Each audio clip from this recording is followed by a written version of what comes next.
Have you ever noticed that the moment you stop reaching out, the moment you stop trying to convince people of your worth, the dynamic shifts entirely? You have spent so much time chasing approval, chasing affection, chasing professional validation, that you have unknowingly signaled to the world that your value is secondary to the people you are pursuing. This is a subtle, invisible trap, and it is the primary reason why your efforts to build influence or meaningful connections feel like pushing water uphill. The ancient Stoics understood a fundamental law of human nature that we have largely forgotten. Power is not found in what you gather. It is found in what you are willing to let go of. When you stop chasing, you don't just create space. You reclaim the sovereignty of your own mind. You stop being a spectator of your own life, desperately waiting for someone else's validation to feel whole. Today, we are going to dismantle the psychological mechanism that keeps you trapped in the cycle of pursuit. We will explore why chasing is the fastest way to lose respect, and how, by simply withdrawing your attention, you can command more authority than you ever did through constant effort. This is not about playing games. It is about cultivating an internal foundation that makes you indifferent to external approval. If you are ready to stop being the one who waits and start being the one who leads, drop "I choose sovereignty" in the comments below. Let's begin. Chapter 1. The Hidden Trap of Chasing. This chapter establishes the problem, the chaser's paradox. Most people live their lives in a state of perpetual pursuit, believing that the more they offer, the more they will receive. We chase partners, we chase bosses for recognition, and we chase social circles to feel included.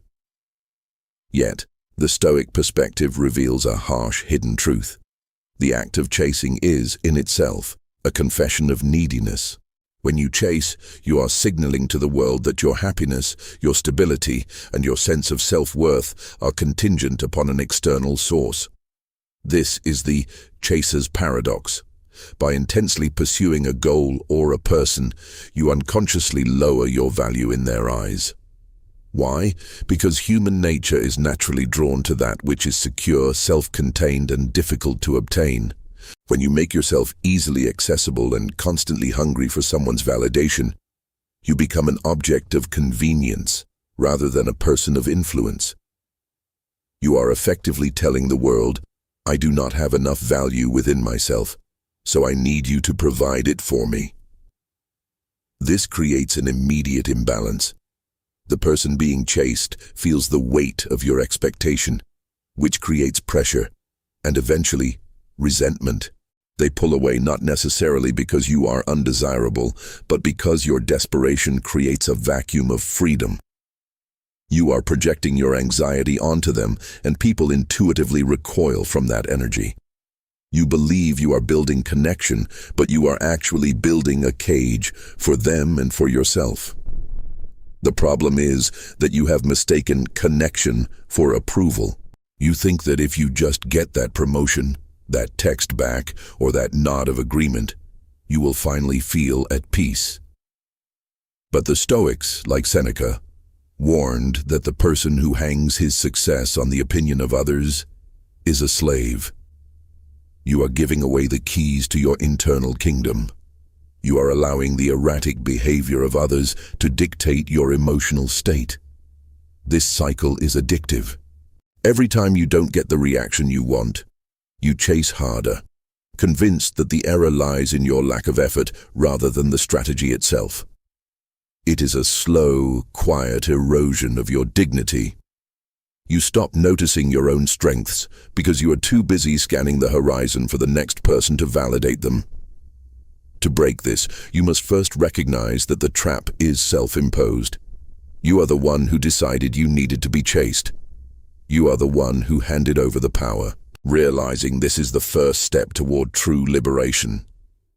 Most people spend their lives reacting. Few learn the power of remaining calm, silent, and in control. If something in today's message resonated deeply with you, it's because a stronger version of yourself is trying to emerge. Thousands have already discovered the principles inside the silent power. and many say they wish they had learned them years earlier. +5. Exclusive bonuses. The Silent Power reveals timeless Stoic lessons for mastering emotions, building unshakable confidence, commanding respect without speaking, and developing the mental strength that cannot be broken by criticism, rejection, or adversity. The question is simple: will you continue reacting to life, or start mastering it? Get instant access through the first pinned comment and begin your journey toward true self-mastery today. The most dangerous error you make when chasing someone is believing that proximity equals value. You assume that if you are physically near someone, constantly in their inbox, or always showing up to support them, they will inevitably recognize your importance. You believe that being there is the same as being valued. This is a fundamental misunderstanding of human nature and a fatal flaw that keeps you stuck in a perpetual state of pursuit. In reality, availability is the enemy of appreciation. When you are always there, you become part of the background furniture, expected, reliable, and therefore invisible. You have made the mistake of thinking that persistence is a virtue in personal dynamics. While grit is admirable in your career or in mastering a skill, when applied to human connection, it is often perceived as an intrusion. By being constantly available, you strip yourself of the scarcity factor. Humans are psychologically wired to value that which is difficult to access. If you are always accessible, you are inherently perceived as low value because you require no effort to secure.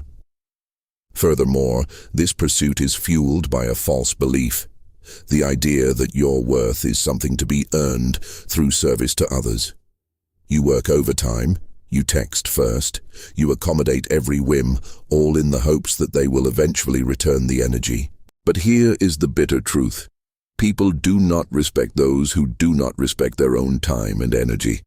When you chase, you are essentially signaling that your life is empty without their presence.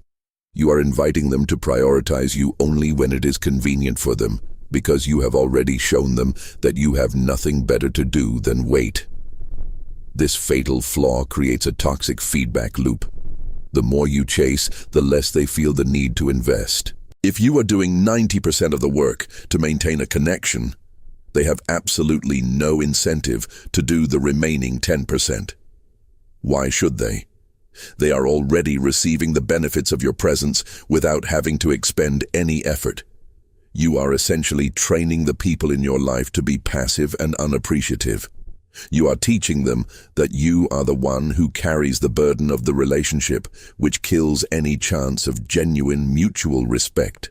To stop this, you must realize that you are not losing an opportunity. You are losing your dignity. You are clinging to a version of reality where you are the subordinate. If you want to change the dynamic, you must stop being the one who fills the silence. You must allow them to feel your absence. If they do not reach out when you stop chasing, it is not a tragedy. It is a revelation. It proves that the connection you thought you were building was a one-way street. Stop punishing yourself by trying to force a door that was never meant to be opened. Real power is found in the ability to walk away when the investment is not reciprocated. Does this shift in perspective change how you view your past interactions? We have identified the trap of chasing and the fatal flaw of constant availability. Now, we must equip you with a concrete tool to break the cycle. The Stoics practiced a technique called premeditatio malorum, or the premeditation of evils. Usually, this is applied to preparing for tragedy, but when applied to human dynamics, it becomes a masterclass in emotional detachment and strategic independence. Most people chase because they are terrified of the outcome. They fear rejection, abandonment, or the silence of the other person. They are constantly operating from a place of, what if they leave, or what if they don't respond? Premeditatio malorum forces you to sit with the absolute worst-case scenario. You stop pushing it away and instead you look at it directly. You imagine the conversation ending, the friendship fading, or the door closing. You don't do this to become cynical. You do it to become unshakable. When you genuinely accept that someone might leave your life, the need to chase them evaporates. You are no longer acting from a place of fear-based survival. You are acting from a place of objective preference. This is a powerful, little practiced habit. By mentally rehearsing the loss of an outcome, you strip the outcome of its power over your emotional stability. If you are not afraid of the silence, you don't feel the impulse to fill it with desperate messages. If you are not terrified of being ignored, you don't feel the need to chase for validation. You become a person who can hold space for others without being dependent on their presence. This detachment is paradoxical. The moment you are truly comfortable with the idea of losing someone, you become significantly more attractive to them. You are no longer projecting the chaser energy that screams, "I am incomplete without you." Instead, you project a calm, stable energy that suggests, "I value your presence, but I do not require it for my own existence." That is a massive shift in gravity. It moves you from a state of supplicant to a state of peer. Practice this for the next few days.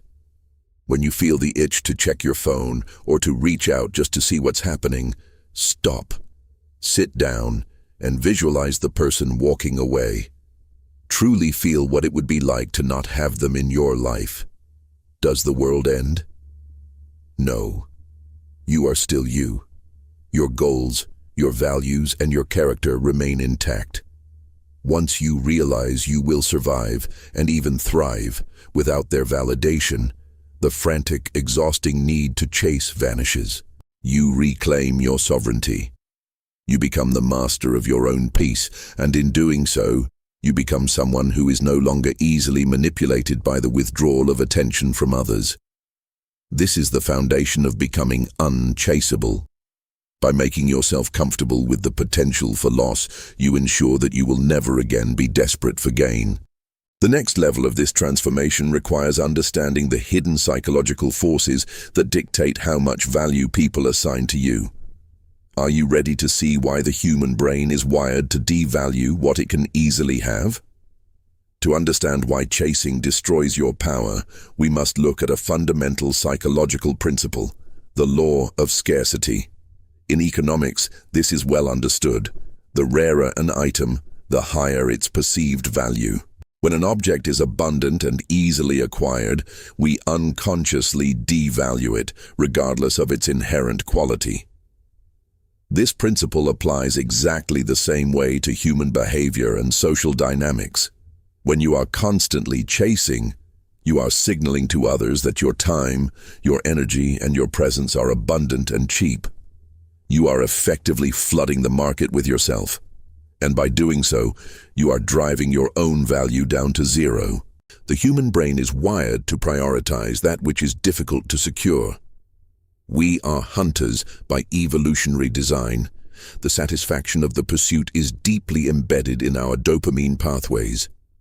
When you eliminate the hunt by being readily available, responding instantly to every text, and always being the first to initiate contact, you remove the psychological challenge that drives desire.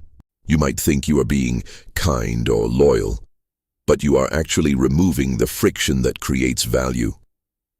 Without that friction, the person on the other end feels no tension, no urgency, and eventually, no appreciation. Furthermore, this is where the concept of inversion of pursuit comes in. When you stop chasing, you create a psychological vacuum. For years, the people you pursued have been comfortably leaning back, knowing that you were there to fill any silence or resolve any conflict. When you abruptly stop, you introduce a state of uncertainty. They wonder, what happened? Why did they stop? Did I lose them? This uncertainty is the primary driver of curiosity and, ultimately, re-engagement. You are not manipulating them. You are simply removing the crutch they have been using to avoid investing in you. This mechanism also changes how you are perceived. When you are the one chasing, you are perceived as the supplicant, the one who needs something. When you stop, you shift your identity to the sovereign, the one who has their own life, their own purpose, and their own standards.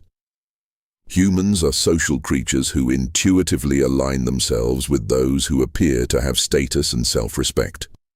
By detaching, you signal that you are not desperate for anyone's validation. You are not waiting for their permission to be happy or successful. This psychological shift is uncomfortable because it forces you to face the reality of your current relationships. If you stop chasing and the other person never reaches out, it is not because you made a mistake. It is because you finally have the clarity to see that the investment was never mutual. The scarcity you create acts as a filter. It filters out those who only wanted the convenience of your attention and reveals those who actually value you as an individual. You stop playing the game of who can I convince to like me and start playing the game of who actually deserves my time. This is not just a change in strategy, it is a change in the power dynamics of your entire life. You are beginning to see the mechanism. But once you understand the psychology, how do you ensure you don't fall back into the habit when emotions run high? Most people spend their lives reacting. Few learn the power of remaining calm, silent, and in control. If something in today's message resonated deeply with you, it's because a stronger version of yourself is trying to emerge. Thousands have already discovered the principles inside the silent power, and many say they wish they had learned them years earlier. +5. Exclusive bonuses. The silent power reveals timeless Stoic lessons for mastering emotions, building unshakable confidence, commanding respect without speaking, and developing the mental strength that cannot be broken by criticism, rejection, or adversity. The question is simple: will you continue reacting to life or start mastering it? Get instant access through the first pinned comment and begin your journey toward true self-mastery today. History is not merely a collection of dates and names, it is a repository of human behavior under pressure. If you want to understand how to hold your power and stop chasing, you must look at the life of Cato the Younger, a man who became the living embodiment of Stoic resolve during the final crumbling years of the Roman Republic. Cato was not the loudest man in the Senate. He was not a populist who chased the favor of the masses, nor was he a sycophant who chased the approval of the powerful elite. He was, by all historical accounts, the most difficult man to sway in Rome. When the political landscape of Rome turned into a chaotic theater of personal agendas, most politicians engaged in a frantic chase. They chased the coin of wealthy patrons, they chased the cheers of the mob, and they chased the influence of those who held office. They were, in essence, puppets on strings pulled by the expectations of others. Cato did the opposite. He stood firm in his principles regardless of the cost. He understood that to chase approval is to grant the world power over your integrity. Consider the moment when the ambitious Julius Caesar was rising to power, attempting to bribe and manipulate the entire Senate. Everyone else was scrambling to align themselves with the rising star, chasing proximity to power to secure their own futures. Cato refused to blink. He did not chase Caesar's favor, nor did he chase the safety of the majority. He remained grounded in his own moral framework. By refusing to chase, he became the moral compass of the Republic, the only man whom others were forced to reckon with, not because he begged for their attention, but because his silence and his unshakable stance made his presence a gravity of its own. The lesson here is simple. Value is recognized when it is decoupled from the need for external validation. Cato's power did not come from his titles. It came from his indifference to being liked or accepted by the people who were desperately trying to control the narrative. He taught us that when you stop chasing the approval of the powerful, you become powerful yourself. You stop being a variable in their equation and become a constant. Most people believe that to gain influence, they must be seen and heard by those with status. They think if they just get in front of the right person, or if they just mirror the right opinions, they will finally make it. But history shows us that the people who endure, the people who are remembered, are those who prioritize their own internal sovereignty above all else. They are the ones who do not run to follow the crowd. They are the ones who stand still, confident in their own direction. When you chase someone, whether it is a boss, a romantic interest, or a mentor, you are adopting the mindset of a servant. You are telling them, your judgment of me is more important than my own. When you adopt the mindset of Cato, you are telling the world, I have my own internal standard, and I am not looking to you for my identity. This is the ultimate form of self-possession. It is not about being arrogant. It is about being anchored. When you stop chasing, you don't lose the game. You stop playing by rules designed to keep you small. You start setting the terms of your own existence. History respects the man who refuses to move for a trend, and so will the people in your life. Now that you have seen the historical power of standing still, the next step is to move from theory to action. You have the mindset. Now, how do you apply this in your daily life to ensure you never slip back into the chase? Titolo do video: People lose power when you stop chasing them. Stoic awakening. 5 opções de títulos virais. Stop chasing and start winning. The 7-day Stoic challenge. The silent move that instantly reclaims your power. Stop being their option. The Stoic action plan. How to command respect without saying a word. Practical guide. The no-chase strategy. Transforming your value. Overnight 5 opções de frases para thumbnail. Stop the chase. Do this instead. Reclaim your power. They will notice. The silent shift. Chapter 6. The no-chase protocol. A 7-day action plan. We have moved from the philosophical trap to the historical example. Now, we must translate this into an immediate tactical reality. A concept remains a dream until it is operationalized through action. Most people fail because they try to change their internal state without changing their external behavior. You cannot think your way into a new life. You must act your way there. For the next 7 days, you are going to execute the no-chase protocol. This is not about playing mind games. It is about establishing a new baseline for how you interact with the world. Day 1 and 2. The radical audit of energy. Your first task is to stop all reactive output. Oh boy. For 48 hours, you will not initiate contact with anyone whose opinion or presence you are currently chasing. You will not send the just checking in text. You will not like their posts to signal your presence, and you will not offer unsolicited advice or support. Observe the anxiety that arises. That tightness in your chest is the feeling of your ego losing its grip. Sit with it. Do not soothe it with a message. You are identifying where you have been leaking your power. Day 3 and 4. The principle of asymmetric investment. In all communication, adopt a simple rule. Match. Do not exceed. If they send a 1-sentence message, you respond with a 1-sentence message. If they take 6 hours to reply, you do not reply in 6 minutes. You are recalibrating the dynamic to a state of equality. You are ending the subsidy you have been providing. This is not petty, it is honest. You are finally showing the world the true value of your presence by making it earned rather than given. Day 5 and 6. The redirect of focus. You now have a massive surplus of time and mental energy that was previously spent on tracking the people you chase. Redirect it. If you were spending 2 hours a day ruminating on a situation, spend those 2 hours on a physical skill, a creative project, or deep solitary study.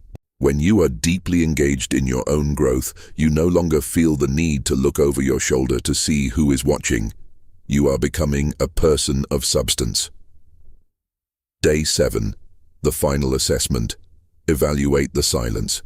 If the people you stopped chasing have vanished, you haven't lost them. You have successfully cleared them from your path. You have created room for people who are actually capable of mutual respect. If they reach out, respond with grace and presence, but do not return to your old patterns. You are now the one who sets the pace. This protocol is uncomfortable because it demands you accept the truth about your relationships. However, it is the only way to stop being a spectator of your own life and start being the architect of your own value. By physically changing your actions, you are forcing your subconscious to accept that you are no longer a chaser. You are someone who stands still and attracts. We have traveled through the mechanics of pursuit, the psychological pitfalls, the historical anchors, and the practical drills. Now, we arrive at the final transformation. Everything we have discussed, the silence, the detachment, the redirection of focus, is merely a preparation for this, a fundamental change in who you are. The reason most people fail to stop chasing is that they identify as a chaser. They view themselves as someone who needs to win people over, someone who is incomplete without external validation. Today, you must let that identity die. The ultimate Stoic awakening is realizing that you are not a participant in a game of social status where you must prove your worth. You are an autonomous agent of your own life. When you stop chasing, you are not just changing your behavior, you are affirming your internal completeness. A sovereign does not chase. A sovereign does not look for validation from those who cannot provide it. A sovereign recognizes that their peace, their value, and their direction are entirely within their own jurisdiction. This shift requires you to stop viewing other people as the objective you are trying to acquire. When you chase someone, you are objectifying them. You are turning them into a trophy to be won. When you stop chasing, you humanize yourself and them. You enter a state of being where you are no longer competing for space in someone else's life. You are instead cultivating your own garden.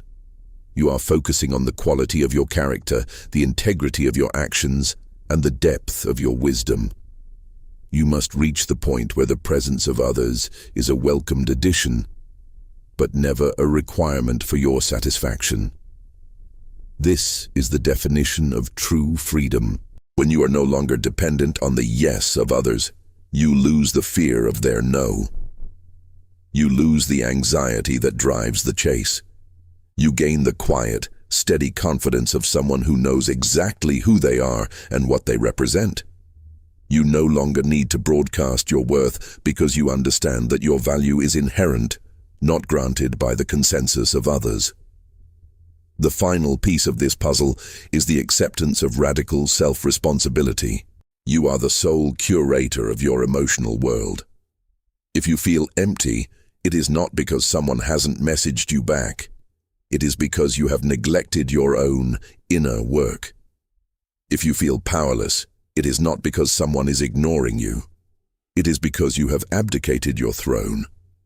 By reclaiming your identity as a sovereign, you stop waiting for the world to notice you and start living in a way that makes your presence unavoidable. You have moved from the trap of the chaser to the discipline of the practitioner. You are now armed with the Stoic tools to maintain your clarity. The world will continue to be noisy, people will continue to be unpredictable, and the temptation to chase will always exist. But now, you have a foundation. You have the silent power. You know that true influence comes from internal stability, not external pursuit. You are not a spectator of your life, you are the architect. This is the Stoic awakening. It is not an end, but a beginning. A commitment to live with purpose, to act with integrity, and to stand with the unwavering strength of a person who knows their own worth. Carry this with you. Do not look back at the people you once chased. Look forward to the life you are building. You have reclaimed your power. Now, live it. Most people spend their lives reacting. Few learn the power of remaining calm, silent, and in control. If something in today's message resonated deeply with you, It's because a stronger version of yourself is trying to emerge. Thousands have already discovered the principles inside the silent power, and many say they wish they had learned them years earlier. Plus 5 exclusive bonuses. The silent power reveals timeless Stoic lessons for mastering emotions, building unshakable confidence, commanding respect without speaking, and developing the mental strength that cannot be broken by criticism, rejection, or adversity. The question is simple: will you continue reacting to life, or start mastering it? Get instant access through the first pinned comment and begin your journey toward true self-mastery today.